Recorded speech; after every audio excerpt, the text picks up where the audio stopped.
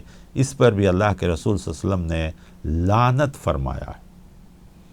حضرت عبداللہ ابن عباس تو راوی ہیں، وہ کہتے ہیں لعن رسول اللہ صلی اللہ علیہ وسلم المخنثین من الرجال والمترجلات من النساء، عورتوں والا حلیہ اختیار کرنے والے مرد اور مردانہ طریقہ اختیار کرنے والی عورتوں پر لعنت ہے۔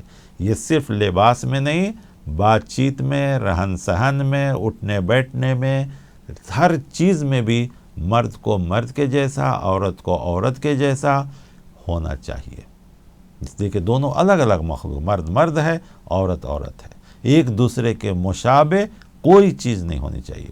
لباس ہو، بات چیت ہو، چلن سلن ہو، رہن سہن ہو، ساری چیزیں دونوں کے لیے ہوتی ہیں، دونوں کے لیے الگ الگ ہونی چاہیے۔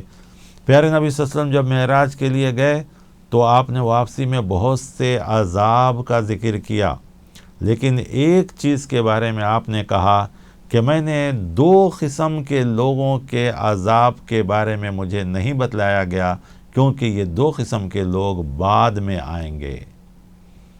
آپ صلی اللہ علیہ وسلم نے کرم فرمایا صنفان من اہل النار لم ارہما، 2 قسم کے جنتی ہیں جن کو میں نہیں دیکھا ہوں۔ قوم معہم، ایک قوم تو وہ ہوگی سیات کاذناب البقر یضربون بها الناس، ان کے ہاتھ میں کوڑا ہوگا، ہمیشہ جس کو چاہیں گے اس کو ماریں گے، ظلم کریں گے، ناحق ظلم کریں گے، ایسے لوگ ہوں گے۔ دوسرا وَنِسَاءٌ کاسیاتٌ عاریاتٌ ممیلاتٌ مائلاتٌ، ایسی عورتیں جو لباس پہننے کے باوجود برہنہ ہوں گی، ننگی ہوں گی، اپنی طرف لوگوں کو مائل کریں گی اور لوگوں کی طرف یہ خود مائل ہوں گی، دونوں کام کریں، اور ان کے سروں پر اونٹ کے کوہان کی طرح بالوں کے چونڈے ہوں گے، کوہان کے جیسا بالوں کو لپیٹ کر کھڑے کیے ہوں گے۔ ایسی عورتیں جنت میں نہیں جائیں گی، بلکہ جنت کی خوشبو بھی نہیں پائیں گی، حالانکہ اس کی خوشبو اتنی دور تک، یعنی کئی 100 میل تک پھیلی گی، لیکن ان کو جنت کی خوشبو تک بھی نہیں ملے گی۔ تو وہ چیزیں جو دوسروں کی مشابہت ہے، ان سے بھی عورتوں کو بچنا چاہیے۔ آج کے زمانے میں یہ لوگ ہیں لباس کے باوجود ننگے، لباس کے باوجود وہ ساری چیزیں جن کو چھپانے کا ذکر کیا گیا ہے وہ بالکل برہنہ اور دوسروں کو مائل کرنا، بلکہ گھر سے نکل گھر میں رہتی ہیں پرانے ڈھکے پھٹے ایسے ویسے لباس میں، باہر نکلتے وقت صرف تیار ہونے کے لیے ان کو آدھا گھنٹہ نکلتا ہے۔ کیا نیت ہوتی ہے؟ مقصد کیا ہوتا ہے؟ ارادہ کیا ہوتا ہے؟ سب کچھ دوسروں کو دکھانا، دوسروں کو اپنی طرف مائل کرنا۔ کتنی چیزیں آج مہنگی بکتی ہیں صرف میک اپ کے سامان۔ سب سے زیادہ مہنگی چیزیں آج کھانے کی چیزیں اتنی مہنگی نہیں ہیں جتنی میک اپ کی چیزیں مہنگی ہوتی ہیں۔ اور یہ میک اپ کس لیے؟ تاکہ لوگ سوسائٹی میں سمجھے کہ فلاں یہ وہ، نعوذ باللہ۔ اگر ان کی نیتیں یہ ہیں تو یہ حدیث کیا صحیح نہیں فرمایا آپ صلی اللہ علیہ وسلم کہ وہ لوگ آخر زمانے میں آئیں گے جو ابھی نہیں آئے ہیں، گویا لباس باریک یا لباس ٹائٹ یا لباس چھوٹے، یہ سب آپ ہی ہیں۔